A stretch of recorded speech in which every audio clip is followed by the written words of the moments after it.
আপনি কি জানেন ইসলাম কিভাবে পৃথিবীর বিভিন্ন স্তরকে ব্যাখ্যা করে?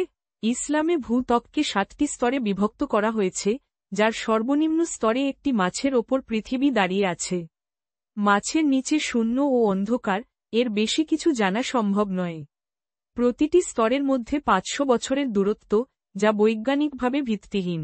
সর্বনিম্ন স্তরে জাহান্নাম ও ইবলিশ বন্দী আছে। অথচ বিজ্ঞান থেকে আমরা জানি, পৃথিবীর প্রধান 3টি স্তর রয়েছে: ভূত্বক, ম্যান্টল ও কোর। ভূত্বক হল পৃথিবীর সবচেয়ে বাইরের স্তর, যা কঠিন শিলা দিয়ে গঠিত এবং এর পুরুত্ব প্রায় 5 থেকে 70 কিলোমিটার পর্যন্ত। ম্যান্টল ভূত্বকের নিচে অবস্থিত, যা প্রধানত অর্ধগলিত শিলা দিয়ে গঠিত এবং এর গভীরতা প্রায় 2900 কিলোমিটার।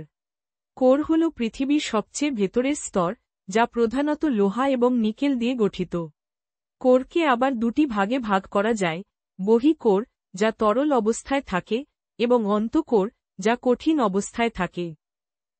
এরকম আরও ভিডিও পেতে হলে আমাদের চ্যানেলকে লাইক, ফলো ও সাবস্ক্রাইব করুন।